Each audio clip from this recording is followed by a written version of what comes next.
Hi, I'm Kavita Maharaj, and welcome to the Soul of the Story podcast.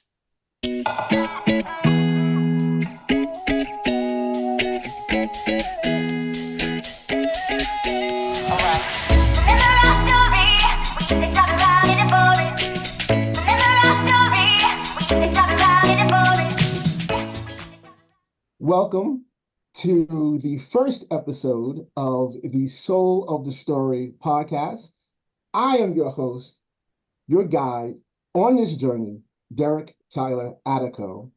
And I am here today with an incredible artist, a phenomenal painter, and just a wonderful human being, Kavita Maharaj. Kavita, thank you so much for showing up and being my first guest on the podcast today. How are you? My absolute pleasure and an honor to be your first guest.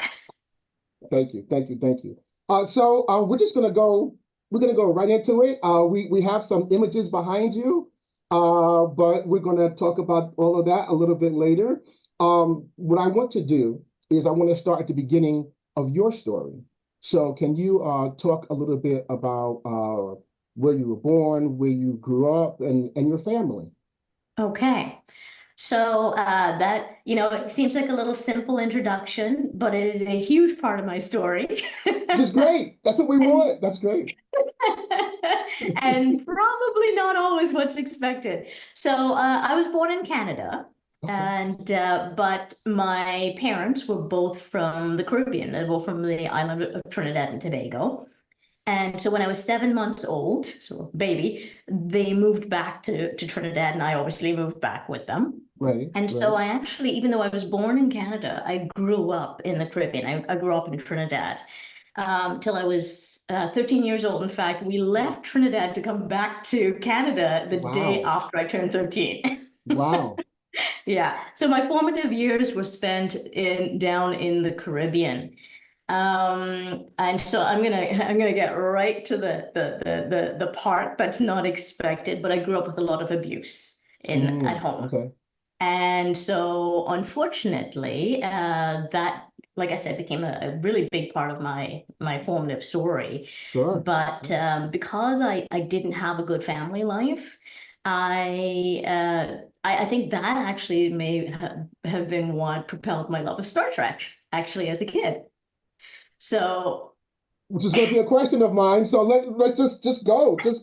All right, let's just go. Okay. It's about you. It's not about me. So just go. Go ahead. All right. So for me, what really spoke to me about Star Trek was several things. Well, one of the things is like my character is Mr. Spock. So Leonard Nimoy Spock. Right. And so what really appealed to me about him was the way in which he handled himself. He handled his emotions. He handled the difficulties of emotions and the difficulties of challenges in life that was thrown at him. And I think that really spoke to the kid that I was, because this kid was going through so much bad stuff and had to sort it out themselves, had to figure it out themselves. They were on their own. And so I think his character really spoke to me. And I think that's what, kind of drew me in with him.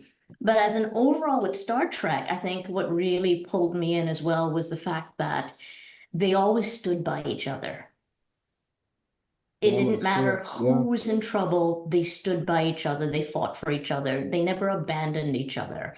And again, because of the childhood that I had, that really spoke to me, because it's what I wanted. It wasn't what I was getting, but it was what I wanted. And it's what I believed in and still do believe in.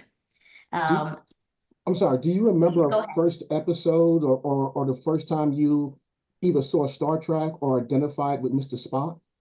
I can't remember the first time, to be honest. In fact, and I've thought about this before, because I'm like why him and why this thing, and what I can't remember the precise beginning of it all. I just remember it being there.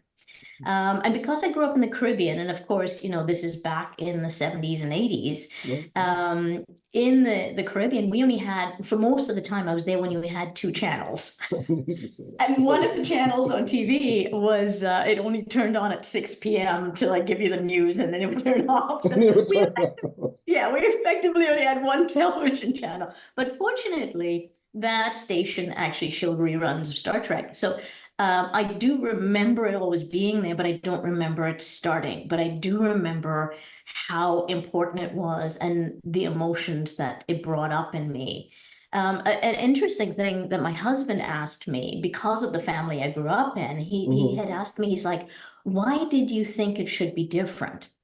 Because the life you were living wasn't showing you this. And I really had to say that Star Trek and Sesame Street were probably two really influential shows that said to me, family shouldn't be this.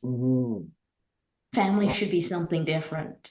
And so because when he asked me that question, I'm like, wow, that's a really good question. Where did I come up with this idea that this isn't right? I can very much identify with what you're saying because a lot of my family are individuals that I have met along the way of my life journey, not necessarily family. And I think family is really those people that you identify with and are with you thick and thin. It doesn't necessarily have to be people that you're or the family you're born into, but Yes. it should be the family that loves you and cares for you and that you are on a life journey with, which is what you're saying. And that's Star Trek, right? They meet on that ship and they become a family and they're on that life journey together. Together. That's so amazing. Wow.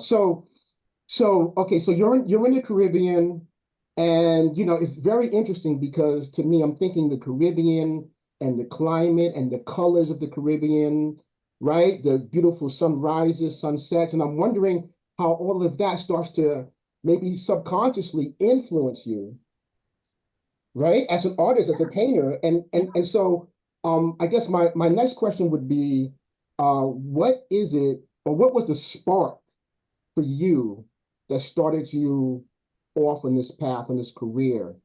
And even before the career, just your talent, what ignited that? Well, those are two kind of different questions. I'm going to They answer are, both of them. right. So, like most kids, I want to say all kids, but I know that there may be exceptions in the universe.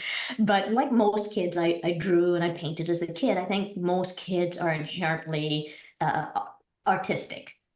Right? I mean, you might not look at it and be like, "Ooh, that's really nice," right? But I still think that's incredibly artistic. Like they want to create and they want to create visually, most kids. And so, like most kids, I was very artistic growing up, and I would, paint and draw and that type of thing. And people would say things, but I think most people, as a generality, would say things the way they would say things to like encourage little kids type thing. But I remember when I was 8 years old, I have to laugh because the teacher I had at that time, her name was Mrs. Keith, Wow, and you remember. nobody wanted Mrs. Keith. I remember they would like call out who your teacher was going to be, and you had to go to that classroom like that was going to be your teacher for the year. And I was like, Right. please not Mrs. Keith. Please not Mrs. Keith. And I got Mrs. Keith. So and the reason was, for like, please not Mrs. Keith, is that she was really known to be a strict teacher. Oh, Right? okay. She didn't smile a lot. She was a strict teacher. And at some point in time in that school year, when I was in her classroom, I picked up a pencil. I'm right-handed, but I picked up a pencil on my left hand. Mm. And I was looking at the pencil and my hand holding it, and I drew it.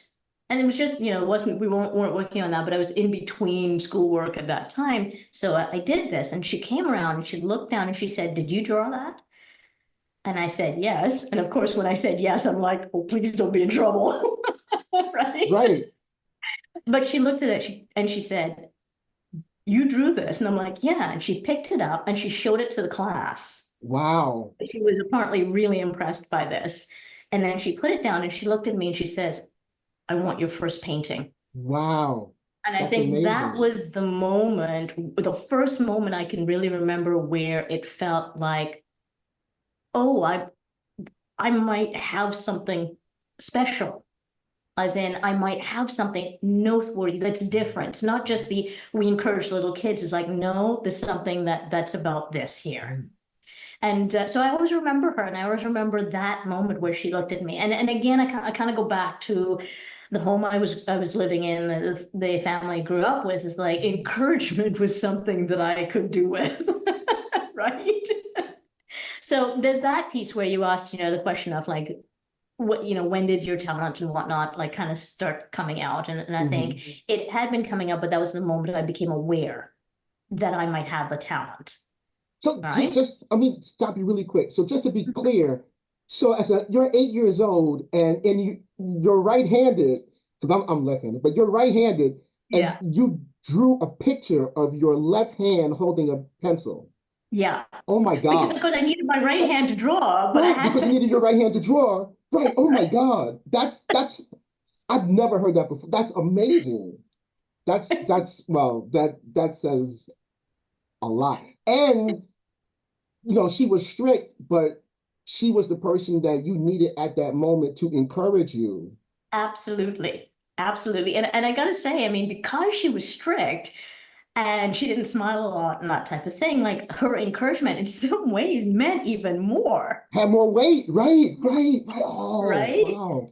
So I have never forgotten Mrs. Keith. There's a little part of me that's like, if she's still, alive, I might want to say Mrs. Keith.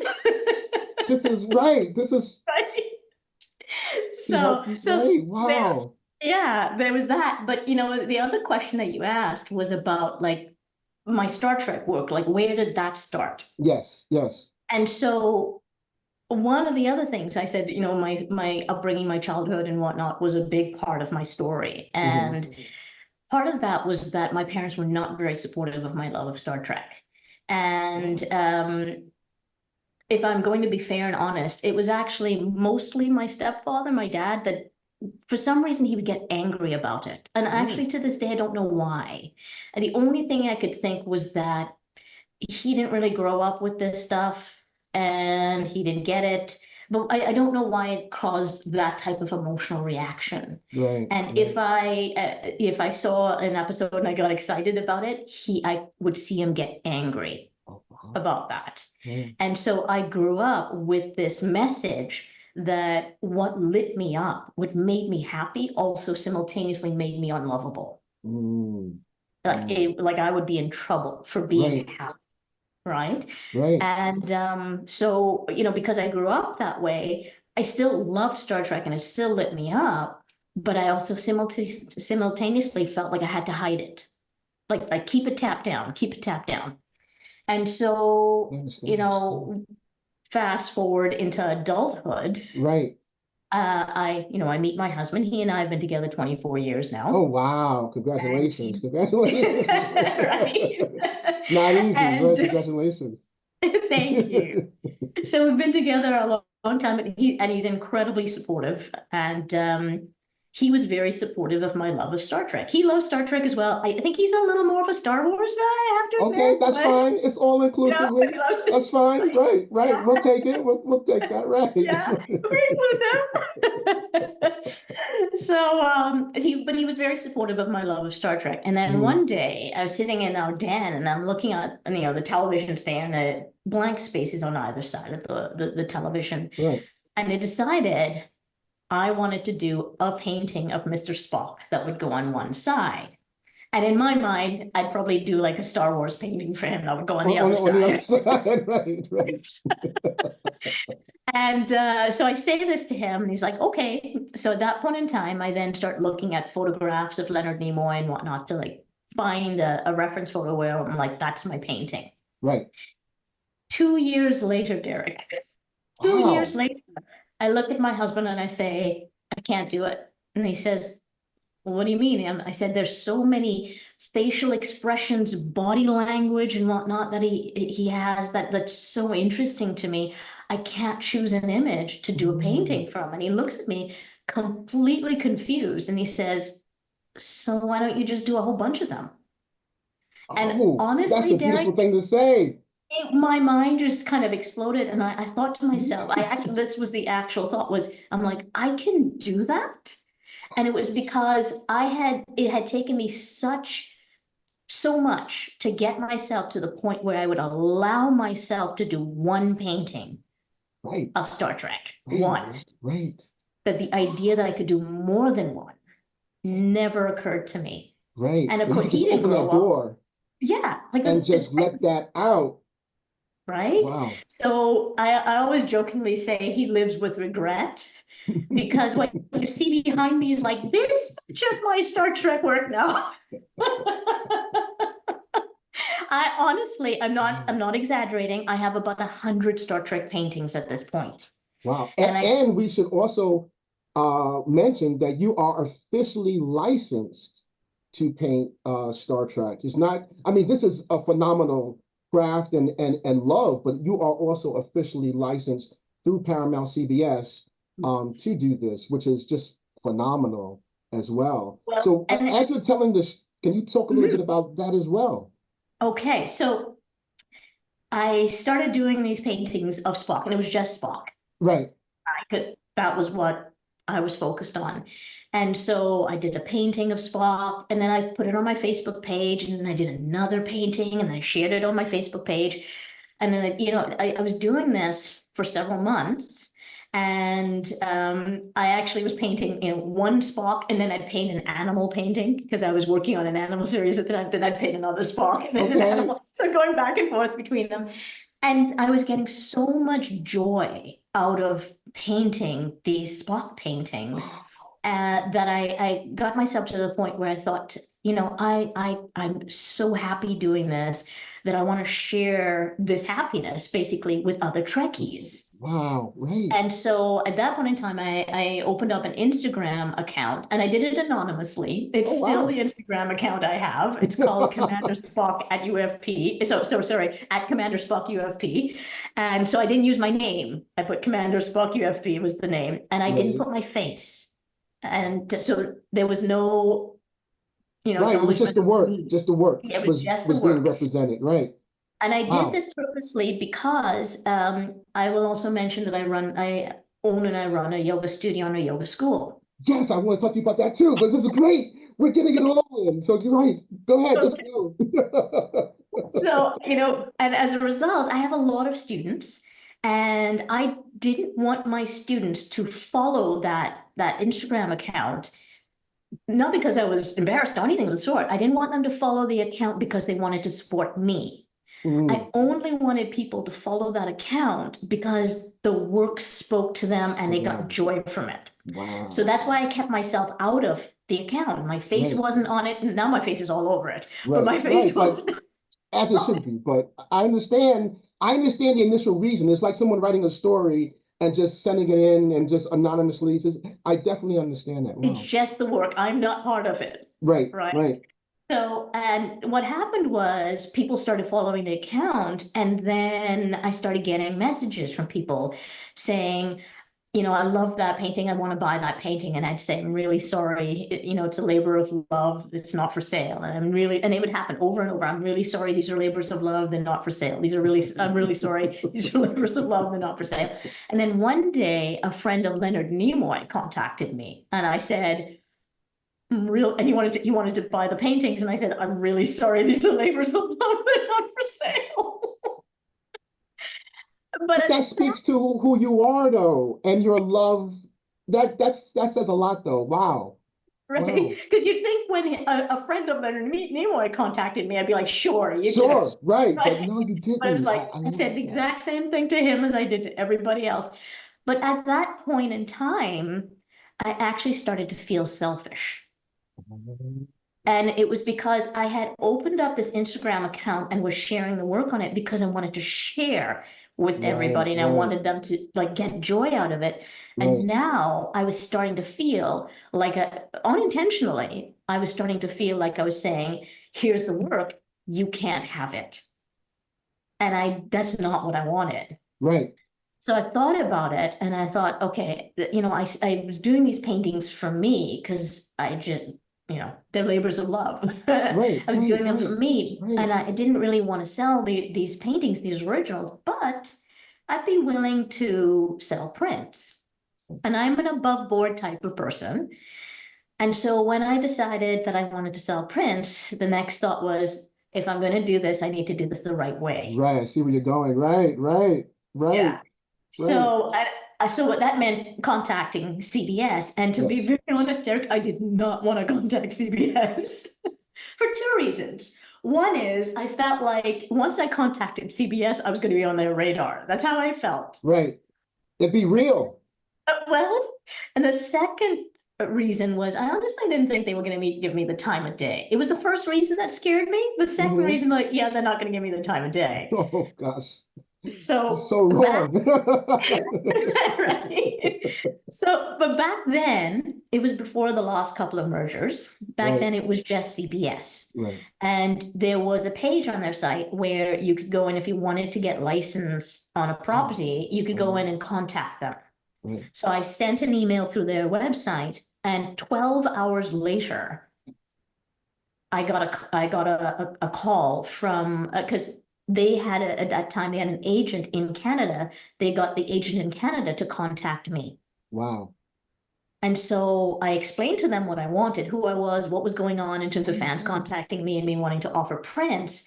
And I already had several paintings. So I sent them an email with 4 photos of my paintings. So Right. 4 paintings. And within a month, I had a contract. Wow. Like it just happened like this, and it just overnight, and it blew me away because it was not what I was expecting at all. You know, and that was back in 2018. Oh wow, 2018. But that's sometimes how it happens, just in life. And I think with artists, and I think I can speak a little bit to this with artists, when we're honing your craft and honing your craft and honing your craft, you're not necessarily looking for the thing, but the thing comes to you in a genuine way. And that's what Yes. happened. That's just amazing. Yes. So I wanna back up a little bit. So uh we now see like kind of like a little bit of where you started and where you are, but I want to know in between that, did you go to school? Did you go like when you were I know in grade school, but high school, college, did you start to practice your art? Can you speak to that? Yes. So, you know, I said I was 13 when the day after I was turned 13, we came back to Canada. So it Right. was a little bit of a weird zone because technically based on my age, in Canada, you know, high school goes from grade 9 to, at that time, it went to what we call OAC, which was like a grade 13, right? Okay. And so I was technically too young for high school. I was supposed to go into what we call grade 8, which would be middle school. Right. Right. But it was 2 weeks before school was supposed to open, pretty much, that we came up. And so we were kind of like, we got to get into a school. And the school that we happened to be near, that my mother took us to, there were 2 things about it. One is it taught German, and for some reason I really wanted to learn German. Okay. Which actually great. became my second language. Wow. Yeah. Wow. So yeah, so There's so that's a many whole reasons other to admire story. But you. Oh my goodness. so it taught German, which excited me because I really wanted to learn German. And when she took us there, there was a school counselor who saw us and who looked at our like report cards and whatnot, Right. who happened to be British. And in Trinidad, where I grew up, they use the British school system. Right. And truthfully, the British school system is actually harder than the Canadian school system. And so she was able to take a look at my report card.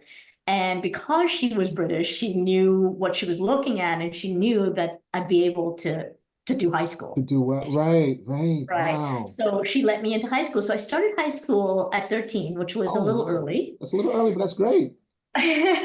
And I was really grateful, actually, again, because it let me start into this experience at that and didn't have to make these 2 transitions, you know, from middle school and into a high school. But the reason I'm telling you this part of the story is because you asked about me doing art. So I did grade 9 art. And then my grade 9 art teacher said to me, I think you should skip grade 10 for art. So I skipped grade 10. And so when I was 14, I went into grade 11 art. And then I thought to myself, okay, well, they had a co-op placement. So I wanted to do a placement where I would be a graphic artist. And unfortunately, the grade 12 art, that was the year, I wanted to do it. The grade 12 art didn't fit schedule-wise with me doing a co-op placement. Okay. So what happened was I did the co-op placement and I skipped grade 12 art and I did OAC art. So I was 15 in OAC art, which was a Wow. little weird, I have to tell you, because, you know, you're 15 years old and everybody else in the classroom is like 3 or 4 years older than you. Wow. Yeah, Right? that's a big jump from 14, 15 to 17, 18 year olds. That's a big jump. Exactly. Yeah. Absolutely. Right. So, it's because of that age, right? Like it's the age itself that It makes is. it feel It like is the age of such a big awareness. jump. Yes. Right. But then what happened was I finished grade 11. That's my third year of high school. And I finished all of the art now because I skipped 2 years. That's great. Right. But I still wanted to do art. So I started taking night classes in art. And that was interesting as well because these night classes I would take, they would be taken with adults.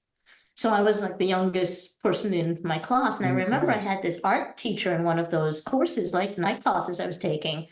Her name was Bonnie Goss. And she said to me at one point in time, this was not meant as a compliment, by the way.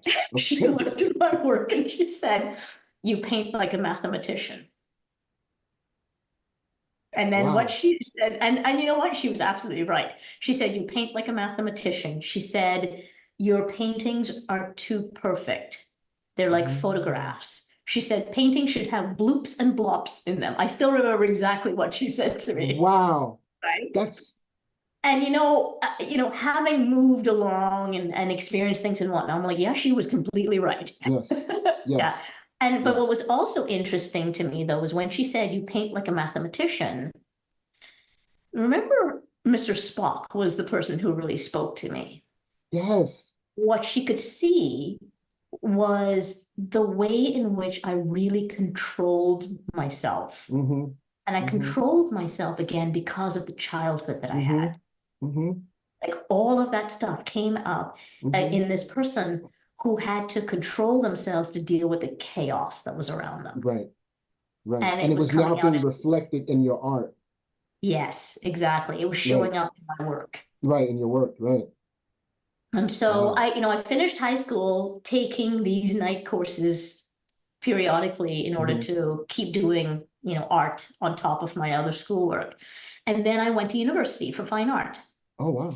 And so I did a BFA, and I Okay. actually did a BFA at Queen's University. I don't know if that means anything to you, but that's one of the It's a prestigious college, right? yeah. And the Yeah. only reason I'm mentioning that is because I want to explain a little part of my personality. Okay. So Please. in order to get into Queen's, usually you have to be an A student. So I was definitely academically inclined, still am Right. academically inclined.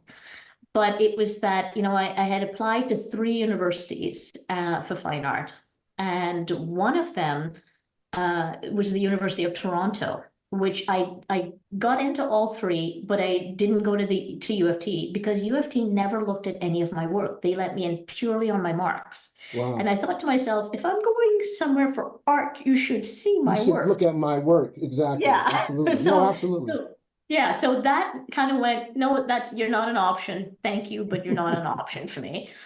The next one was York, and York had a really good art program, but they let in 150 people. And I remember when what had happened was I went to Queens first for my Mm-hmm. interview. And I Mm-hmm. remember we came into Kingston, and in the distance, I saw these beautiful limestone buildings. And I thought, where is that? And it turned out to be Queen's University. Wow. So, Wow. it's these old Scottish buildings, and they're just gorgeous, right? The And so history right of them, there, right? Absolutely. and then I took, I think, 24 pieces with me, and they sat you down. Each person had an interview with a professor, one-on-one interview with a professor. Right. My interview lasted 45 minutes, and they only let 30 people into that program. So that was my interview with Queens. Right. Then, like the next day, I went to York, and York lets 150 people in, and they said you're allowed a maximum of 6 pieces. They have to fit on a table this big, and it was not very big.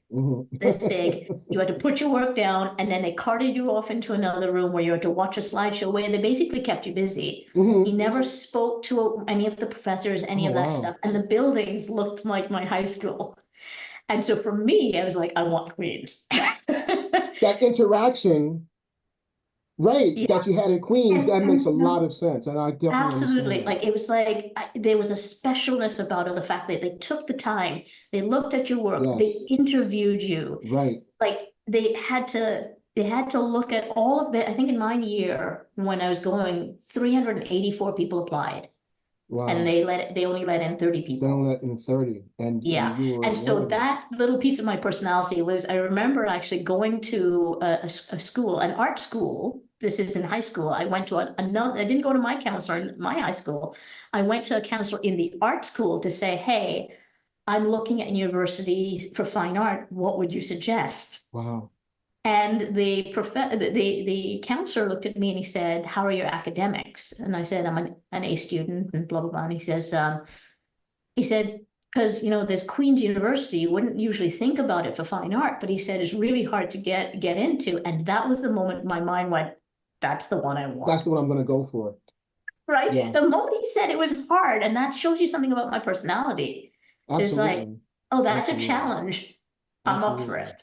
And just being an artist, you're, and not just an artist, but a painter, which is a very tactile art, you know, as opposed to writing where you're just typing away or writing away. This is a very tactile art. I also often equate it to, in some ways, to sculpting.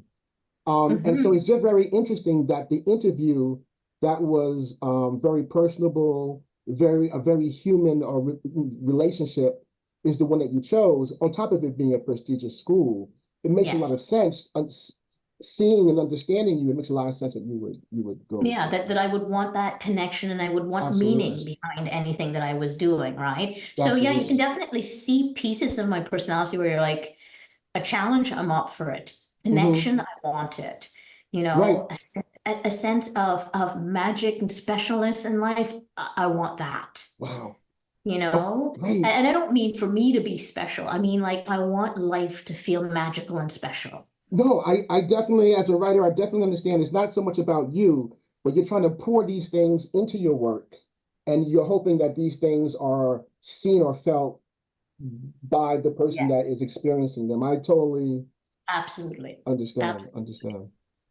Now I have a question, because the first time I saw your work, before I had ever met you or knew anything about you, I looked at your work and I was like, oh wow, this is well, me being Derek, I was like, well, that's really dope. But it's really great.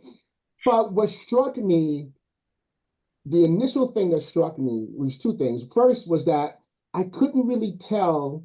I don't have an artistic background in the sense of painting, not very much. Some history, but not the medium or mechanics. So it looked almost like watercolor. I'm like, that's not watercolor, is it? So I want to ask you, what medium do you work in? Is it the same medium that you started in? Can you talk a little bit about that? Okay, so I work in acrylic on canvas. Oh, okay. I love what you can do with watercolors. And so I tend to treat my acrylics like they're watercolors. A lot of people think that my work is watercolor. I've also had a lot of people think that my work is oils. But it's not that heavy, it's lighter.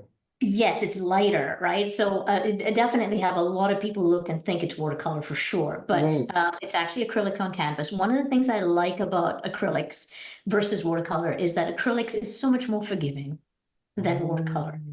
Like you decide you don't really like something, you just paint on top of it, right?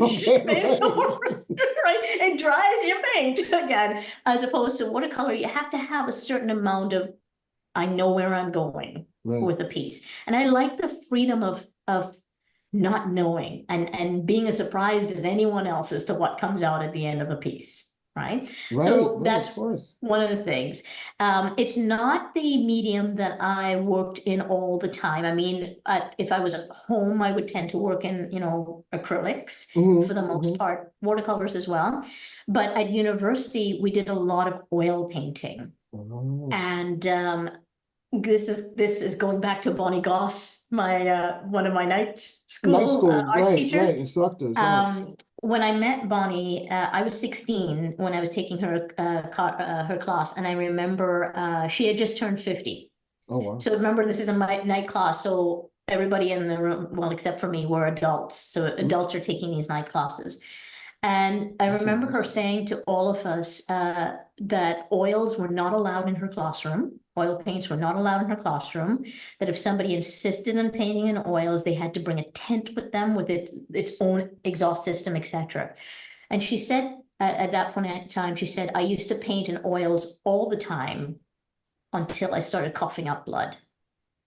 People don't realize how toxic oil paints Oh, are. wow. And it's not just the Right. oil paints. The oil paints are very toxic, but it's also the cleaning solutions and that type of thing you have to use, right? And so Right. I me as a wouldn't think about that. 16-year-old Right. hearing this, Right. having this one say, I started coughing up blood. I did the oil painting at university, but the moment it was no longer, this is what we're working in, Mm-hmm. I went to To acrylics. It acrylic. was healthier. It's way easier to clean up. I like the fact that it dries quickly. And if you Mm-hmm. want it to dry a little more slowly, you can add things into it to slow it down, Right. right? Right. As opposed to, I remember sometimes like at university, I remember doing a painting and I put it on the drying rack. 3 months later, I went to pick it up. It was still wet. Oh, wow. Which I had means no idea that you oil. can't handle You still the can't. surface, you'll smear it still. Oh, Like wow. it takes a long time to Oh, dry.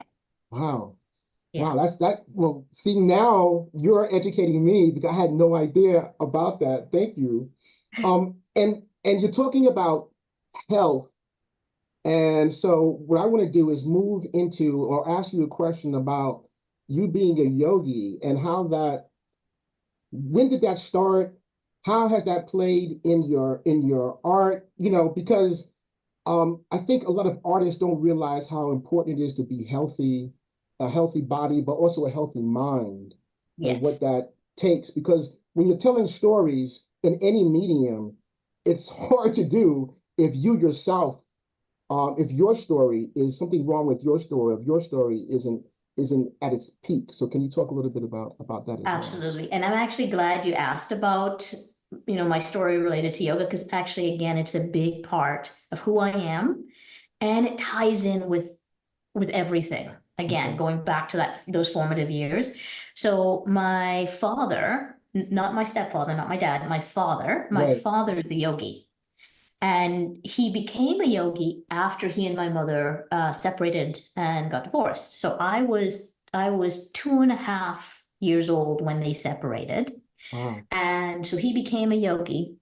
And it was an acrimonious divorce that dragged on for years. And that actually was part of the abuse that was taking place in the house. I honestly believe that I know for a fact that I reminded my mother of my father a lot. Mm, And she was so angry about everything and whatnot that she took a lot of it out on me. mm. I was the substitute for him. Right. And Right. so with that, what happened was, I mean, I was young enough not just young enough, it's also my personality, young enough and the personality that I have that I didn't take sides, which was problematic for my mother. And I still wanted a relationship with my father. I wanted to know who he was. I wanted to spend time with him and that type of thing. Right. And it wasn't like I was, kicking up a fuss to go spend time with him. I'm just talking about like they have an agreement that he gets to see us every other weekend or whatever it is. Like, I want to go. Right. Right. As opposed to my elder sister, who had definitely kind of sided with my mother. And so Mm, she would get, upset if we had to go and whatnot and try to prevent me from seeing our father as well. right. And so I'm mentioning this because what happened then was my father was a yogi, and I'm a young child who is struggling to have a relationship with him. Absolutely. I understand that. And Yes. he is a yogi, which is so different from anybody else's father that I know. Right. And I want to understand him. Sure. And so, he takes me and he teaches stuff, and I go to his classes with him whenever we're visiting. So it's like he teaches pranayama, like breathing exercises, and he teaches me about the philosophy, and he teaches me about becomes my mentor in that way. But Right. I'm doing this at that time because I want to know who he is. And just And to back up, because I understand, not to interrupt you, but can you Mhm. just explain a little bit about what a yogi, just really briefly, what a yogi is and what they do? Because I'm sure there are going to be listeners and watchers that don't, are gonna be like, We're what like, what is is a this? yogi? What is this? Right. Well, I remember when I was a child, I said to my father, when my friends ask me what my father does, I tell them he's a yogi, and he said, "And what is a yogi?" And I'm a little kid, so I'm like, somebody who practices yoga. And he looked at me and he said, "A yogi is he who lives in moderation." Mm, That was his definition for yogi. So a yogi, though, is someone who views the universe as one thing. It's all one thing. And it actually is very much in line with Western science now, because Western science has come to the idea that the entire universe, everything, even this, is right. just, It's, right? yes, And it's there is all star stuff. less, yeah, like even what we thought was solid, there's no solidity in anything. These are just illusions that things are solid, Absolutely. right? Absolutely.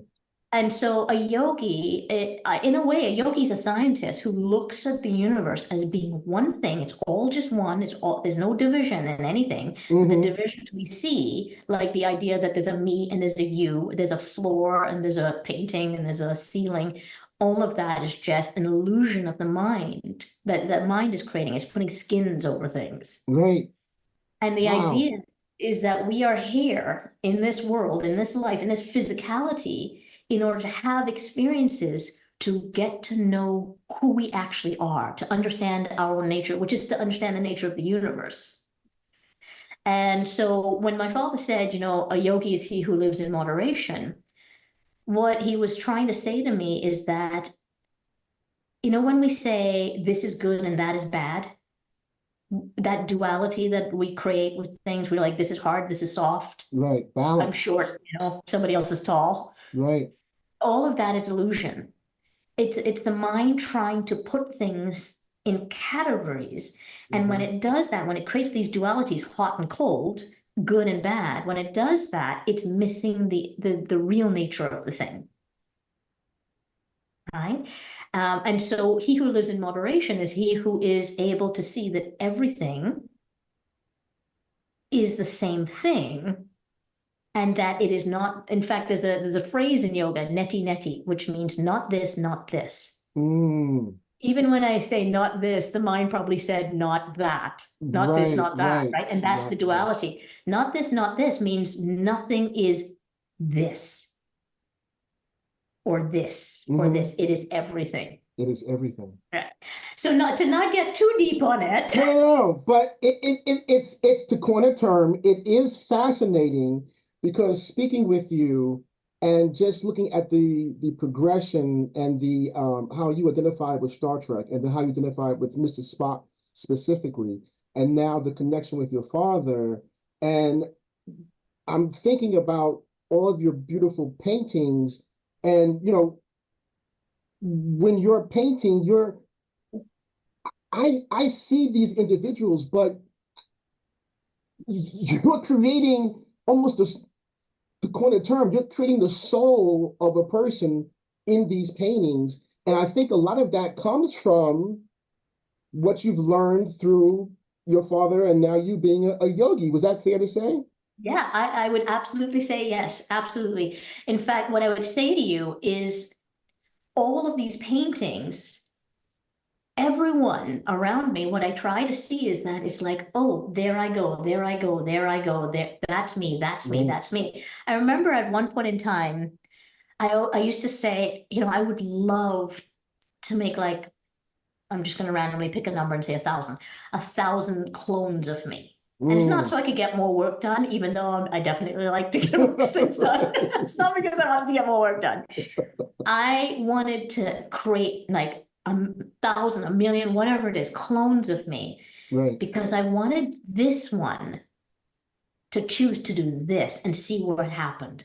This one to choose to do that and see what happened. I wanted to see where their life would go and how things would move and what the experience would be if Right. they chose that and this one chose that, right? Like Right. if I had, instead of going to university for fine art, if I had gone to it for drama, or if I'd gone into it for language, like if I decided to focus on my German, if I, like Right. what would have Right. Or different happened? permutations that it could have Right, taken. exactly. Absolutely. But I've Absolutely. stopped doing that. I've stopped thinking, oh, I would like to. The Hmm. reason I've stopped that is because at some point in time, and my yoga really allowed me to like think about it this way, I realized that there are always more options, that I could never clone myself enough to Right. try all the possibilities because the possibilities are Or infinite. infinite. Right. Right. And that's what the universe tells us. Yes. And so when I'm doing my paintings, like that looks like Janeway and Cisco and Worf and like, and Kirk and Spock. It looks like these people, but all of these, those are my clones, let's say. Right. Those Right. are the iterations of people attempting to be noble, attempting to be noble. What is their life experience? And so now, when I'm painting these characters, I am really trying to think to myself, as you said, the soul of the person. Right. What is it like to be that person going through their journey? What is it for their soul? Do you feel, and I'm not saying it because I mean I am partially saying it because it's the title of the show, but do you think that in painting you're getting to the soul of the individual, but also to the soul of your own story as you Yes. progress, you're learning about yourself with each painting is different, right? So you're also learning a little bit more about yourself, right? It's this is absolutely true. Yes. I always say that each painting I do is a conversation I'm having and it's really about me. Right, right, What is it? Like if I were this person, what would this be like for me? How right. would what would the difficulties be? There's a painting, it's not here, that I did of Khan Noonien Singh called Mm, There She Is. And a lot of like my fans know that I'm driven by the idea of nobility. And so the question is, well, why is Khan in it? Khan is an incredibly noble person in a incredibly lot of noble character. ways. Yeah. But has, he also fails at his nobility Yeah, at he the does. end of his journey, Yes, his right? ego, I think, kind of Yes, topples his nobility in a lot of at ways. the end. But Yeah. it does not mean he is without nobility. Oh He's an no, incredibly absolutely, noble character if you really look at him. absolutely. No, I've studied the character as well. I love the character and the way Ricardo Montalban played him. So Yeah. you're absolutely And right. so Khan is me as well, Right, right. They're right? all different Because facets. because I have times where I fail at my nobility, Right, right? right. I do the same thing when I write. I put extensions of myself into people, into Cisco, into anything I write is an extension of myself. So what we're seeing are these characters, but we're also seeing a reflection of you and of the Yes. artists in these characters. Let me ask you, um, because I've noticed that you can also paint like I've seen two different versions of different you've done like Captain Kirk differently. You've done multiple Spocks, and each one doesn't just look different. It has a different feel, a different temperature, a different emotion. So how do you do that? How do you or not also just not how do you do that, but what is the challenge for yourself as an artist to make that different and to push that boundary? Because I'm sure you don't want to do the same thing over and over. No, no, my personality wouldn't Wouldn't right, wouldn't do well with that after a bit. right. Um, I, for the most part, I do not find that difficult to do. Oh, that's great. And I'll explain why.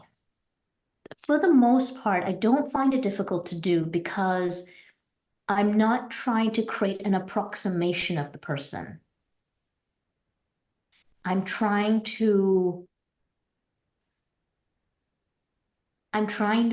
well, I can't think of a better way to put it, but I am trying to be that person in that experience, in the moment that is coming out on the canvas. Yes, yes, yes, yes. Because And in this moment, I feel a particular way. You and I were here together and mhm, we're chatting, and I feel a particular way. Therefore, I'm having a particular experience, and you will see certain aspects of who I am coming out. right, In another moment, because of whatever stimuli has happened, I would be having different feelings, and you would see different expressions, different body language, different energy coming off of me, different colors, right? right, And so right, for me, because I'm not just trying to say, oh, this is what Kavita looks like.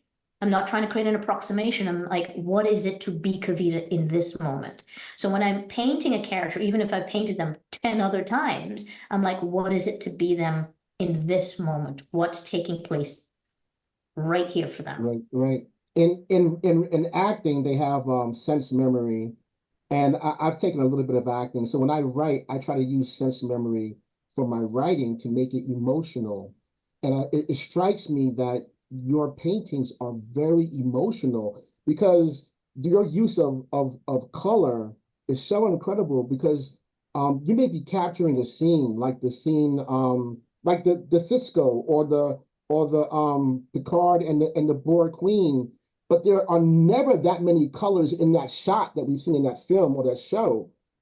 But your colors are so emotional that they're capturing the emotion and of that scene and reflecting it back upon us. And I think that's just very interesting.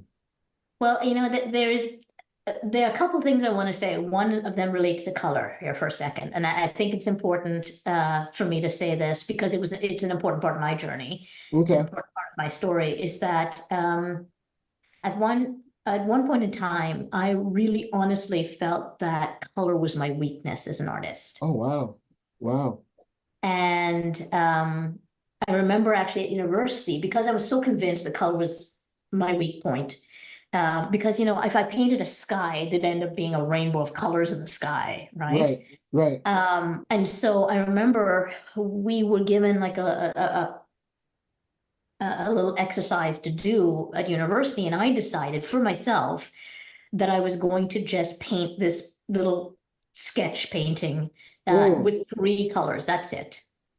okay. I did this little sketch painting, and then we all got together to do critiquing on our work. And oh boy, did my professor tear it apart. And what he said, now this name may or may not mean anything to you, but he looked at it and he said, when I look at your painting, I see Paul Bernardo. Now, do No, you know who Paul I do Bernardo is? not. I'm so Let me substitute it for you. okay. When I look at your painting, I see Jeffrey Dahmer. Oh, Paul wow. Bernardo was and is probably Canada's most notorious sex offender who Oh, is still in wow. prison. Wow. And what he was saying is, I see a sociopath when I look at this painting. Now, it was harsh. Okay, it was harsh, but accurate. So let me explain. By me trying to pare my color right down because I thought my color was a weakness as an artist for Right. me, Limiting yourself in a sense. I pretty much removed my soul from the painting. And so what he saw was a sociopath, somebody who was completely disconnected to what they were doing. Right, right. He was not wrong. It was harsh, but accurate. Because I notice your work, even like the con piece or with the Boar Queen, they have a sense of they don't feel dark. They have a sense of lightness and brightness about them, which is a reflection, of course, of you and your color. So Well, and what I came to learn at some point in time, and I would say I really learned it through my Star Trek work. Like right. I was on my way, but it's like but honestly, my Star Trek work just broke open who I am. Wow. I really mean that. My Star Trek art just, and again, if you think about why I kept my Star Trek like love like this, it was Right, because of right. all the abuse and everything else I'd gone through. And when I finally just let myself have at it, it's like I just came out into the world. I identify with that. I feel a little bit the same way about my Star Trek writing. It kind of broke me open and pushed me on a certain path. So I definitely understand where you're coming from. Yeah. Wow. And so my Star Trek work, while I was doing my Star Trek art, I suddenly realized color is my weakness. Color is my strength. Piece of Color, that strength. is who I Right, right. am. Wow. And then I just double down on it because I'm like, it's what I get excited about. It's how I've had so many people ask me, how do you come up with all these colors, like in the face and everything else? And I'm like, I paint what I see. Hmm. Like, it's what Absolutely. I see and what comes out of me. And I just paint that as opposed Absolutely. to be intellectually going, well, I should do this. No, no. But then that wouldn't be you, and then we wouldn't get the beauty that we get that's behind you. Yes. I want to talk a little bit about at least one or two of these. Can we take a look at your Cisco? I know you recently finished the Cisco, is that correct? Yes, absolutely. And can you just talk a little bit about like what you did and your process and going through it? So the Cisco one, when the reference I was working, the photo reference that I was working from to do his Right. painting was Okay. very dark, which was really interesting. And I think it was to my benefit that I was so dark because you know they've never what's the word, remastered any of the DS9 That's right. That's at right. this point. Absolutely right. Not Which yet. means, Right. yeah, which means all the images you can find are all They have like washed a, out, yeah, they're darker. blurry, Yeah, they're not flat. as sharp. Absolutely. Exactly, right? They're not great photos to work from at all. Right. Right. And that this was no exception. And that side of his face that's dark, I don't know how, I'm gonna bring it forward if that's okay with No, it's you. fine. That's fine. It's absolutely fine. Absolutely. I am gonna move that painting forward a little bit, just so you can see it better. Oh, there. Oh, it's so beautiful. And I'm Wow. just gonna tilt my camera. Yeah. You get to see how big he actually is, Right. right? So I there I didn't am. realize the height of this piece. That's Yeah, it's incredible. 3 feet tall. Wow. Yeah. Okay. Wow. So yeah, you can see my hand. Look, there's my hand next to In Cisco's face, relationship, right. Wow. right? It's just like, That's I think he's amazing. twice my size. That's And so amazing. the image that I was working from, it was so dark and then relatively flat and whatnot. And you're quite right. The colors almost didn't exist in it, really. Absolutely. It was a dark And show and they shot it dark and yeah, and so yeah, and a lot of they shot it dark as well. So I'm working from it, and yet so this one I had to really focus on when I was looking at the image that I'm using as my reference to see how is his mouth, like the smile, how does he smile, what are the shapes in there, and to a certain extent I really liked that I had to work for it. Again, the part of my personality is like, oh, it's hard, I'll do that. Right. But it was also, it caused me to sink into the image a little more. Yes, And I yes, was looking at his clothing, for example, to go, what do I see? Not what we think should be there. What right, do I see? right, Right? So, in the show, his uniform is gray up here. right, And so if right, I'm like, oh, it's supposed to be gray, so I'm supposed to mix gray and paint gray, that's that's not what I see, right, right? right. And yet what's interesting, I'm gonna tip it down. When you look at it, like your mind doesn't necessarily go, oh, that's wrong. No, not at all. Because I mean, you're absolutely right. But my mind filled in, and you brought in a little bit of a for those listening to this. There's a image of Cisco in the newer at the time of Star Trek Deep Space Nine, probably season 5. season 5, season 6, newer uniform. So it's the gray tunic on top with the black, and he has the red shirt underneath. But you've chosen like a purple, Yes. right? And it fits. It just feels so right.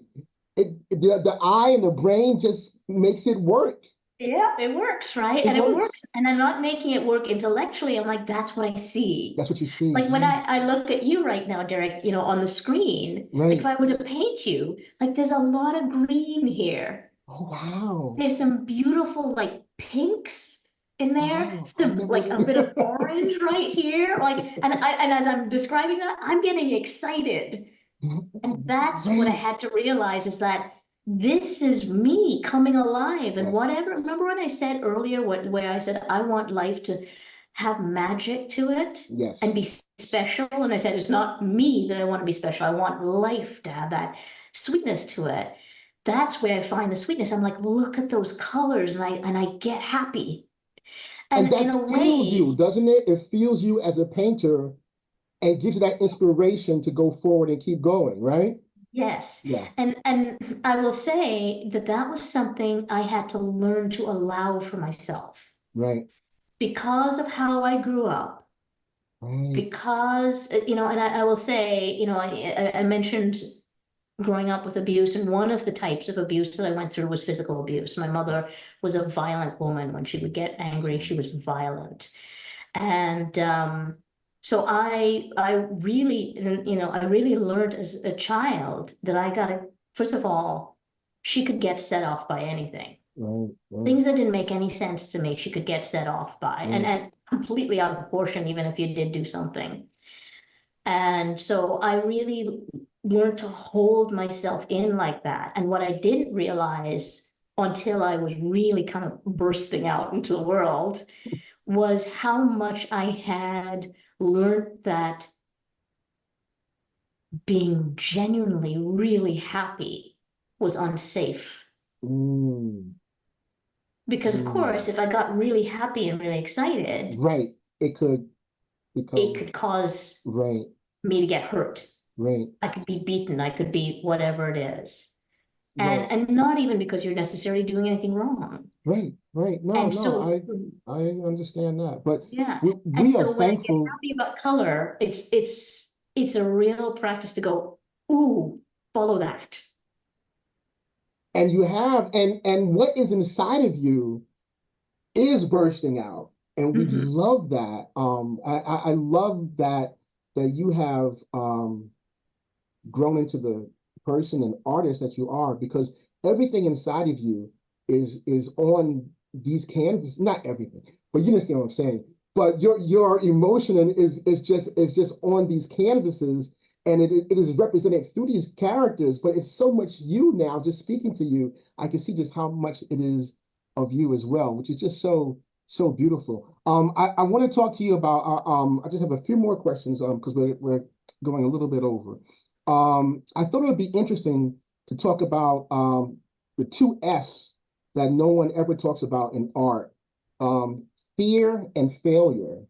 Hmm. And I wanted to know, or fear of failure, and how you have dealt with that as an artist. So, one of the places where fear of failure used to come up, and I'm using past tense Hmm. here, it used to come up so much more a few years back than it comes up now. Right. And the reason that it doesn't come up as much now is I have painted so much and I have gotten into struggles with my paintings. And I have pretty much always worked it out. And so now I'm like, oh, if I'm struggling with a painting, now I'm just like, yeah, I'll figure it out. I'll figure it out.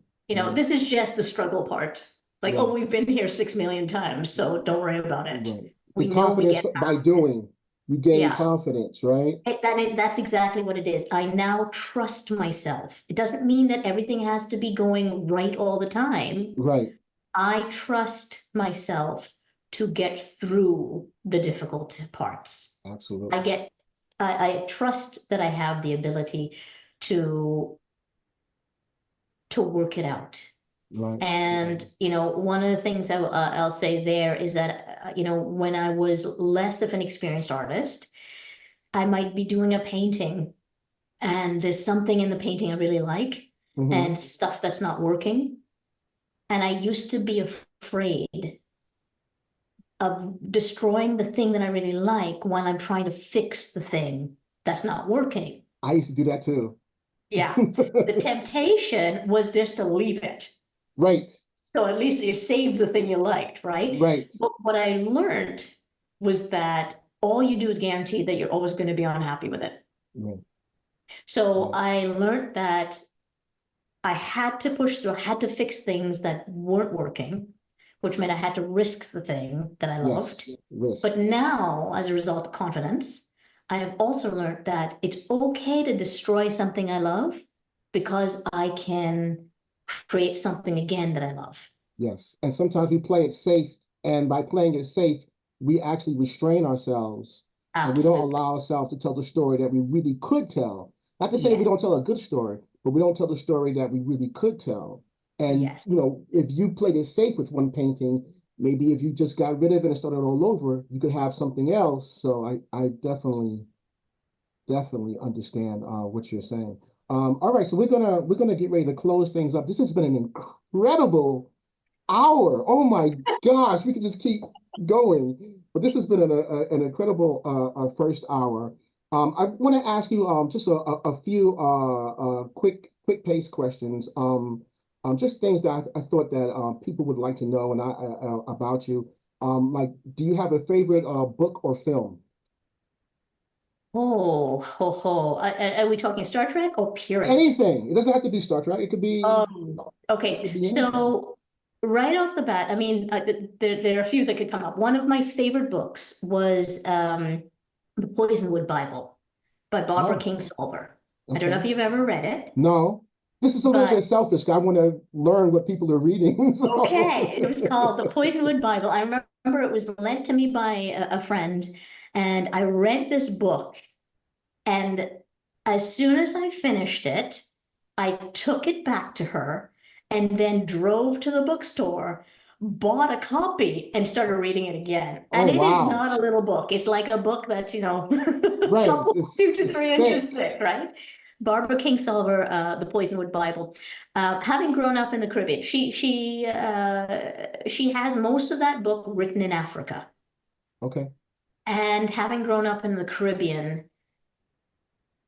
so much of it spoke to me, and it spoke to me in such a way that I felt like this woman must have lived in Africa at some point. Like mm, she writes so convincingly about, because there are things from Africa that show up in the Caribbean where I grew up from, right. because of course they brought slaves from Africa, they brought Of course, indentured right. labor, right? So we have it in our culture as well. And I thought to myself, this woman must have lived there at some point in time because she is so convincing in her writing.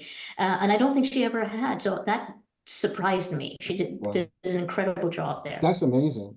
Um, All right. Do so you that's have a favorite season? season. Ooh, environmental season? Like environmental? Oh, well, you know what? You can take that any way you want to take that. Don't Huh. take that any way you want to take that. Hmm. Okay. Well, if I was saying environmental season, well, let me answer one other quick question that you asked and I didn't answer. Favorite film that's coming up right now in my head is Okay. Revolver Oh, that's by a Guy Ritchie. I got a yes. ton of films that I love, but But Revolver, it is, Revolver, I would never have yeah, thought that's a really good film. it is a really good film. Most people don't get, that I have spoken to, don't get through it. It seems like you're watching a gangster film. It's all about the ego. And of It is. course, No, I've Christopher seen it. It's Guyan, the yes. yogi. Yeah. Oh, wow. So, Okay. but let's go back to your question about favorite season. You know, what's coming up in me is fall. Okay. And I mean, Fall. I love summer. I do love summer, but I tend to I love 70s clothes. And a lot of 70s clothes are like God bless you. polyester and stuff like I've that. seen a And few of your outfits. I'm like, oh, that's really cool. That's really cool. Yeah, absolutely. Absolutely. Yeah, right? you're killing it with the 70s gear. I Well, hear thank the you. music when I see your outfits. I also hear like Hendrix behind you or something, you know? So you're absolutely crushing it. All right, so just two more. Do you have a favorite do you have a favorite location? Favorite location. Oh my, favorite location. You know, I love where I live. Okay, that's I good. actually love my house. And I don't, it's not just the house itself. It's not even, I mean, I like the physical structure. I live on 2 acres. I'm surrounded by trees. I have a Nice. Zen garden that I hand built. But I think it's because it's a life I've created with my husband and I love him very much. Oh, that's fantastic. See, that's all right. And I would want to ask you, do you have a thing or anything that you use for inspiration? Not necessarily a specific inspiration, but is there anything that inspires you that keeps you going? Maybe when you're going through a rough patch of work or you know, is there anything that you use that inspires you? I really love Stoic philosophy. Oh, In fact, I will say that Vulcans, as they were written by Gene yes, Roddenberry, they're Stoics, yes. and yogis are Stoics. And so, especially if I'm having like a rough go at things, I will listen to and contemplate Stoic philosophy. I will oftentimes do it while I'm painting. So I'll have my Wow. headphones on and I'm listening to quotes and lessons on Stoicism and whatnot while I'm painting. But I would have to say that. Yeah. Wow. Kavita, thank you. It has been wonderful. For the very last thing I want to ask is where can we find you and what is next in your story?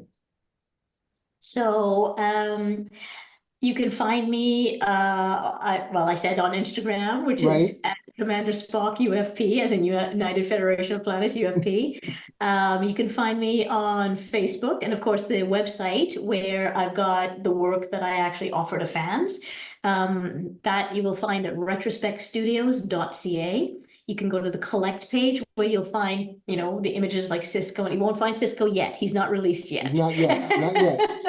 I'm working on the other two other DS9 characters, and then there'll be a season release. Or you can check out the special editions page. And what's next in your story? Anything? Well, I What's guess you're next in doing my Deep Space Nine, but anything else? Well, honestly, there are so many paintings that I want to do. I've just come back at the end of August from STLV, Star Trek Las Vegas, Right. and I've got about 4 or 5 people asking for commissions right now.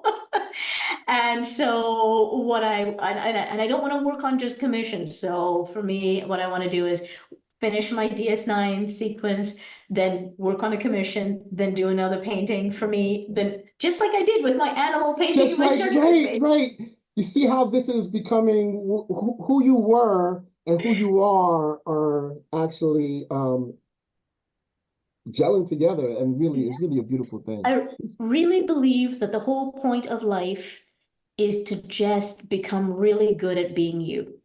Yeah, yeah. We're all on a life journey, and I Yeah. think as closer as we can get to balance is a beautiful thing. Because a lot of us are out of whack on one side or the other, and I think you are definitely you definitely are the primer. At least for me, I'm like, oh my God, you're definitely have an incredible sense of generosity and genuineness and balance. And I want to thank you for that. And thank you for being the first guest on The Soul of the Story. Thank you so much, Kavita. Thank you for having me, Derek. Thank you Thank you. so much. And it was a pleasure. Thank you. It's been great.